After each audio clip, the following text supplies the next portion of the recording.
everyone, thanks for tuning in again. My name is Buster Green. I'm an anime YouTuber, and as of today, I'm exactly 92 human beings from getting monetized. That's pretty cool. Now, if there are 92 kind people out there who will please click that subscribe button, I will start getting paid for making these videos. I make videos every day, and I assure you I will spend the money on probably bell peppers and water. But hey, if I make enough money, I will also invest in my upcoming anime OVA project, of which we have currently at least 15 seconds of actual Japanese anime finished. Anyway, enough with the preamble, let's start watching Kamen Rider. So today we have FUUTO PI's episode 6, end of the Nerd Girl Idol arc. Once again, massive spoilers ahead. You should watch my video after you've already seen the show. Let's begin. Alright, so quickly checking the Narumi detective board this week. Now, things have gotten really complicated. We have Maji P, an abusive boss. We have a dopant who's a weird, vulgar bastard. We have this blonde glasses girl. I guess she was like a lead makeup artist. Anyway, she was actually the jealous bitch who put the hit on Monako. I originally thought Monako was putting the hit on herself, but it turns out Monako was just a hard-working programmer nerd girl who unfortunately has a target painted on her back because her abusive boss has sexualized her and turned her into an idol against her will. There's also this pro gamer / game journalist named Murder, who is the Meganora dopant. Also, we have the Aurora dopant doing some super malicious things behind the scenes. And yes, this whole story is a very vague attempt at tackling or doing a homage to the 2019 Gamergate scandal, which was a very complicated internet scandal with very numerous different sub-scandals happening all at the same time, and many different people have many different interpretations of the scandal. So here's the Kamen Rider interpretation of that scandal. Also, as of the last episode, Kamen Rider Axel has officially come back, but so far he hasn't done anything. Maybe he'll do something cool in this episode, who knows. Meanwhile, Shotaro is still mortally wounded, and I'm assuming he'll be back on his feet by the end of this episode. So we start off the recap with everything that happened in the last episode, going up to the point where Philip transforms into Fang Joker.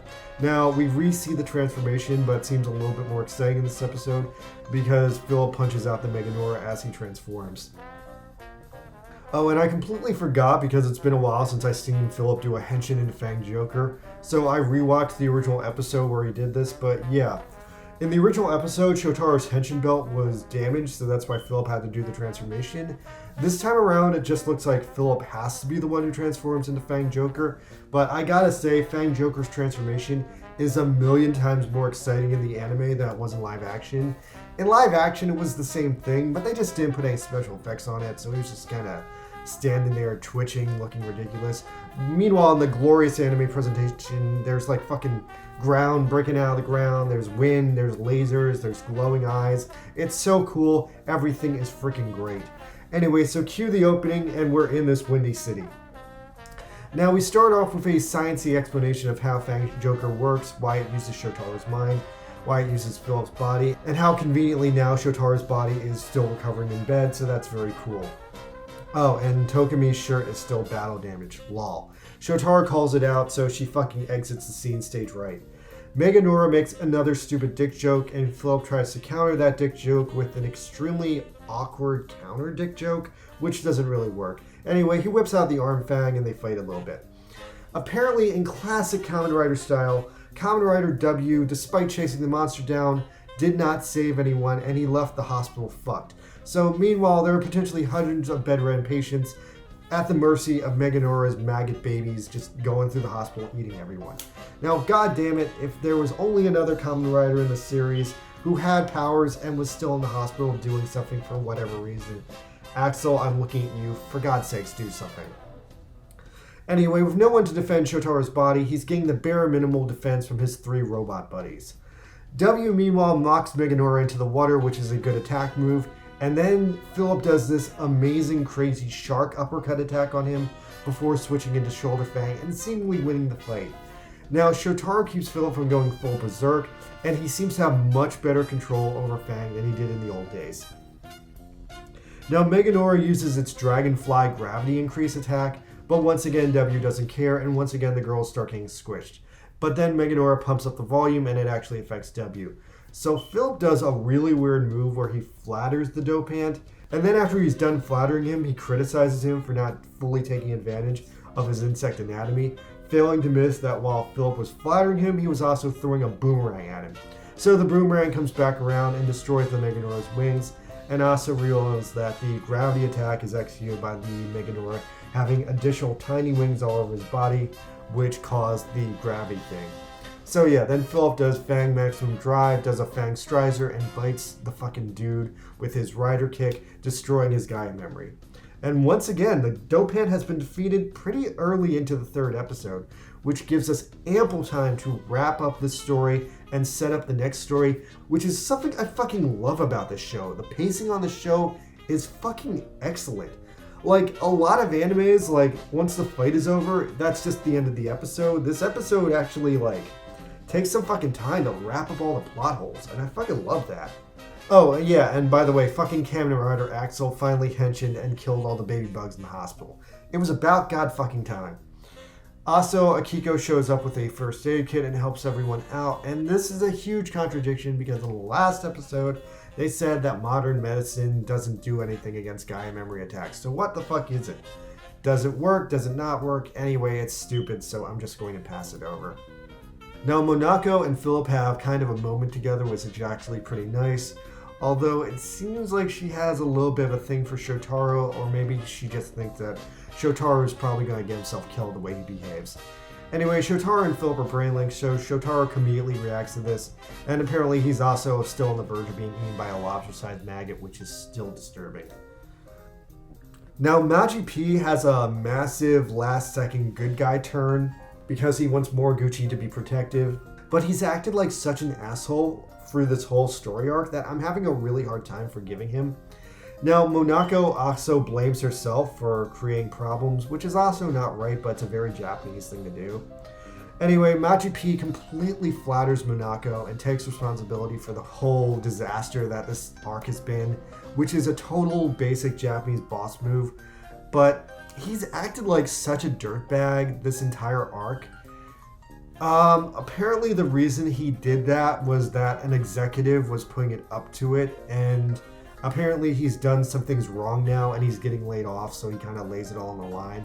So it ends up being very, very complicated. In a major retcon to make Maji P look like a good guy, they've now explained that all the creepy and assholey things he was doing over the past 2 episodes were either because he was trying to keep Monako safe, or because he was being forced to carry out some really bad and kind of corrupt orders from the executive management, which is a pretty complicated twist in the story because even though Maji P did all these shitty things in the story arc, because he was being forced to do them, does that make it any better?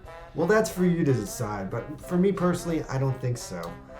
I don't really think it really, makes what he did any better just because someone else told him to do it.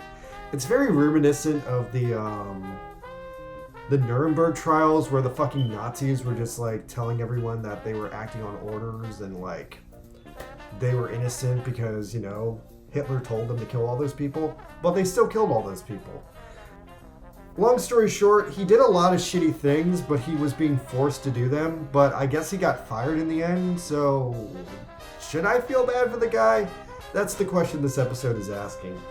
On top of that, apparently the reason he got fired is because he ultimately did end up having a fight with his executive producer to protect Moriguchi, because Moriguchi is really the heart of this company and really keeps the whole company afloat. So yeah, Maji P eventually lost his shit on his boss, and he punched out a TV, and that's why he got fired. I guess mostly for breaking the TV. Akiko is just overall horrified about how toxic this is. Oh, and yeah, that's why his hand was bleeding, not because he punched a wall, but because he punched a fucking glass TV and smashed it. Anyway, even though Maji P has been fired, he decided he's going to quit this company and start his own company. And in a surprising twist, Monako fully agrees to go with him. Now, the gang thinks this is crazy because honestly, Maji P was not the best guy. He was kind of abusing Monako, and yeah, he was being forced to make bad, dangerous choices by the executive producer and the stockholders and whatever, but still, I guess Maji P and Monako leaving together is an interesting power play because they literally are this company, and now the company is fucked without them. So, yeah, Monaco seconds that they literally built the company, so they'll just build another better company without fucking assholes telling them what to do. Maji P ends up being touched by this move because it proves Moriguchi cares for him, and it means that their feelings are somewhat mutual, although probably not romantically, which does seem to be another factor of it. It seems like Maji P wants to jump Monaco, and Monaco just wants to keep working with him because she respects him as an adult. Anyway, that's the end of the story. After that, we have some more slice of life nonsense where everyone goes back home and Tokumi finally gets a new shirt that you can't see through. Although they do show her getting dressed and you see her cute little butt and geez, fan service. Anyway, the robot frog records Tokumi being nice, and then all the robot buddies show up to greet Tokumi, and it's a cute little scene, and she reminds us all that they all have names, and she asks if Philip made them, and he says he didn't, so where the fuck did these things come from now? Because I also thought Philip had made them up to now. Anyway, Philip at least makes Tokumi her own stag beetle pink phone, and has her name written on it, so I guess now she and Philip are friends. Anyway, Shotaro goes back into his hard-boiling narrator phase and gives us an extra epilogue plot that the murderer got addicted to Gaia memories and had to put in an institution, and the bitch with the glasses got prosecuted. And even though Monaco and Maji P have left to start their own company, a bunch of people are still playing Monster El Dorado, but now they're bummed out because without Monaco, the game is starting to suck. Anyway, at the end of the episode, Philip finds out that gay people exist, which is hilarious and weird. And Philip is fucking thrilled to find out about it. So, yeah, this is for the Fujiyoshis, just, it's about the closest you're ever going to get to them fully revealing Philip is gay, but otherwise he loves gay people. Then we go back to the murderer again. Bondo shows up in his hospital room, and apparently Bondo is going full villain now. And he's decided to kill the murderer since he's failed as a dope hound and gotten captured by the law. And also he knows who Bondo is, so, you know, that's a loose end. Oh, and on top of all that, he rubs it in that murderer is a loser. So Aurora puts on his henshin belt and transforms, and then gives Murderer the fucking craziest death I've ever seen. He fucking microwaves him. That is disgusting. Okay, I get it. Auroras are technically microwaves you see in the sky, so that means the fucking Aurora Dopan can just fucking shoot out microwaves. That's so fucking sinister, and that's so fucking dangerous. A few hours later, a nurse walks in and finds his extra crispy Kentucky Fried skeleton.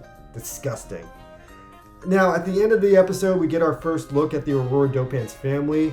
The two we see in this episode are the Brachiosaurus Dopant and the Scream Dopant. Aurora is happy to see them, but he rubs it in that he has a much cleaner killing method than the two of them. Okay, end of the episode, funky jazz dancing, My Fair Lady is the Underground. So after the episode, we get the second part of Healing Princess Neo, and another Road Dopan shows up, which is really distracting and confusing for me. And then after that, Tokumi asked what would happen if Kamen Rider W used the Axel memory, and on top of that, what if he used the Heat Axel memory? Then wouldn't both sides be red? So once again, Terui refuses to answer any questions, and it's pretty much the same joke as last week. Alright, so quick takeaways from the end of this arc. I really dug that they wrapped up the Mega Nora fight so satisfactorily, and it was really good to see Philip get some fighting time. It's good to see also that he has a much better control over the Fang Joker than he did in the TV show. The Mega Nora Dopant was really starting to piss me off at this episode. I think it kind of just like wore at its welcome. So I'm glad he got to like taste the full like fist of justice in this episode. I'm really happy with the way the Monster El Dorado storyline wrapped up too. Although I'm not sure if I can ever forgive Maji P for being such a like an abusive asshole boss. Even though in this episode they like added the twist that he was being forced to do all the shitty things he did. I don't know. Although I guess it's interesting that his character in particular was like on such a roller coaster ride of like accusations and like being in the spotlight the whole arc.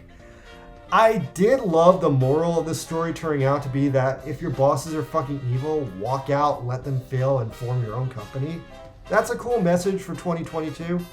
I mean, it fits with like with the whole post-pandemic workers' revolt we've been seeing worldwide, and yeah, that's timely. I'm gonna miss the shit out of Monako though. She was so fucking adorable. Maybe if we're really lucky, she'll have a brief cameo in the last episode, but we've probably seen the last of her. I wonder what they're gonna do for the next 6 episodes since we're officially halfway through the show now. Now, I could imagine if they got really ballsy, they might spend the next 6 episodes doing the Aurora Dopan arc, but I think it's more realistic that we're probably gonna get one more micro case that like cancels out or segues into it. So anything could really happen at this point, and I'm very excited about that. I'm a little disappointed that we barely seen Kamen Rider Axel do anything. This dude just cannot get any screen time. I thought at bare minimum we'd at least see his henshin or something, but nah, all we do is get is like a still drawing of him cleaning up the maggots off screen. So yeah, that's not too much. Alright, so that was episode 6 of Kamen Rider FUUTO PIs, and I'll see you guys next week. Keep on watching Kamen Rider W, and let me know in the comments if you guys like this arc, if you hated it. Can you guys forgive Maji P? What do you think? And did you like Monako? I really liked Monako, but I like nerd girls, so that's kind of my thing. All right, anyway, guys, please subscribe. 92 people. Come on, 92. 92. All right, later. Good night.